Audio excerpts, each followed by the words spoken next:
What's up, everyone? Thanks for taking the time to sit here and listen to sports with me today. Happy MLK Day to everybody.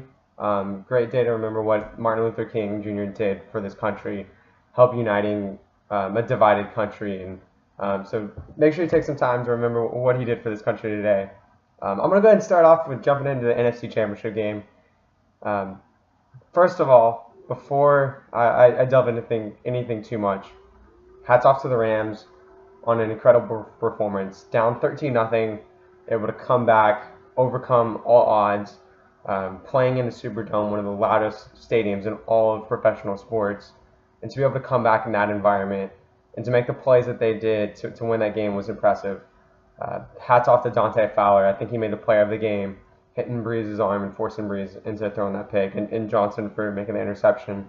Goff was unbelievable late in that game, especially specifically in overtime, escaping Cam Jordan's grasp on a couple of plays, getting the ball to Higbee, and getting the requisite yards to get in field goal range. And Zerline, of course, was amazing with the 48-yard field goal at the end of regulation and the 57-yarder to win the game in overtime.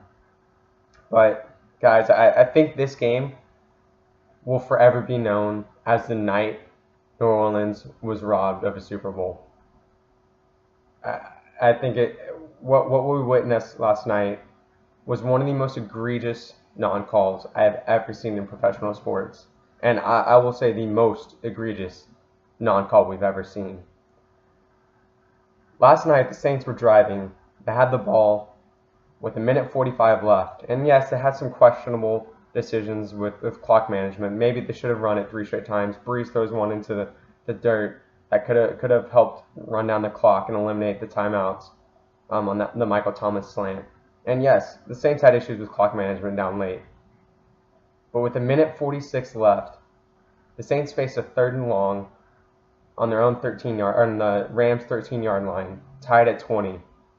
If they get the first down, the Saints can run out the clock, kick a game-winning field goal as time expires. And what transpired on that play is one of the darkest marks in NFL history.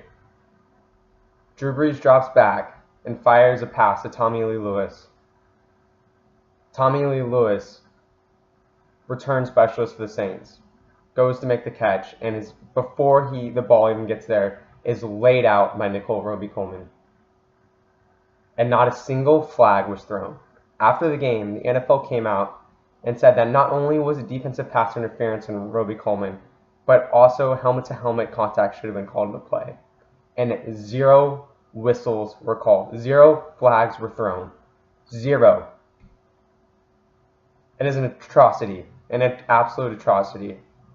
And, well, the Saints had many opportunities to win the game, and I will say the Saints should have won that game. They should have. They were the better team. They should have been able to overcome that. They could have made one stop in the end of regulation to win it. They could have gone down the field and scored in overtime. But you're asking a team to win a game twice. Now, people are saying, okay, well, the pass interference isn't that big of a deal. Well, you see, if Robey-Coleman doesn't interfere with him, Tommy Lee Lewis makes that catch, and he either stays in bounds or he gets that first down. You know what happens in that kind of scenario? Stays in bounds, Rams are forced to use another timeout.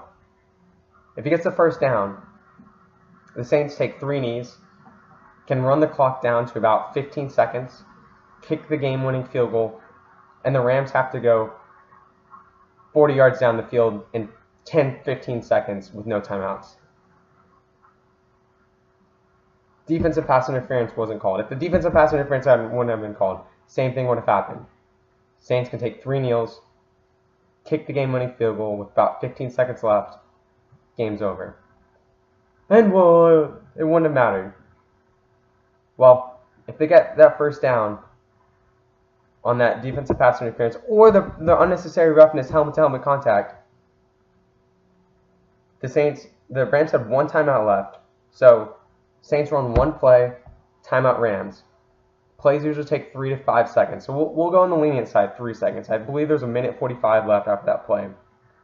So you run 3 plays that each take 3 seconds. That's 9 seconds down. 1:36. Timeout on 1. The other 2, you have a 40-second runoff. because you have 40 seconds of play clock. That leaves you down another minute 20. You have 16 seconds left. Saints kick a field goal that takes 3 seconds, 13 seconds left. You think the Rams are going down that football field in 13 seconds? The NFL robbed the Saints of a chance in the Super Bowl. And while I might agree that the Rams were the better team, I think there's a very strong argument for that. The Saints, while they played great defensively, were very limited offensively. And that's what we saw last night. Drew Brees is a wizard and maybe didn't play his best game yesterday. But that team has Michael Thomas and Alvin Kamara, and that is it offensively. They were down their top 2 tight ends and had very little playmakers outside of Thomas and Kamara. And the Rams came out and said, Thomas isn't beating us. And Kamara played really well in the first half and somewhat disappeared in the second. The most deserving team lost that game last night, though. The Saints had that game won, and the NFL took it from their hands. No matter what the NFL says, they've come out today and said they screwed up. You will never be able to take that back. Drew Brees is robbed of a chance at a second Super Bowl title because those 7 referees on that field swallowed the whistle, didn't throw a flag. And you know what? Their life goes on. But Drew Brees', the Saints, their season's over because of one of the most egregious calls in NFL history. That is a dark mark for the NFL. And I think it's quite sad because this could be Brees' last opportunity at a Super Bowl, and it was robbed of him. One of the greatest quarterbacks we've ever seen. Holds virtually every regular season record there is. Had a chance for another Super Bowl, ripped out of his hands. And that's the legacy the NFL left last night. No matter what the NFL does from this point on, you can't undo that. And I think they will make changes. Next year, I'd be shocked if they didn't implement a challenge policy towards pass interferences. That's something that's very much in the works now, I'm sure. There are going to be changes from this. But you can never take that back. You can't give back the Saints the game that they should have won. The Saints got robbed. Last night will forever be the night the NFL robbed the Saints of a second Super Bowl.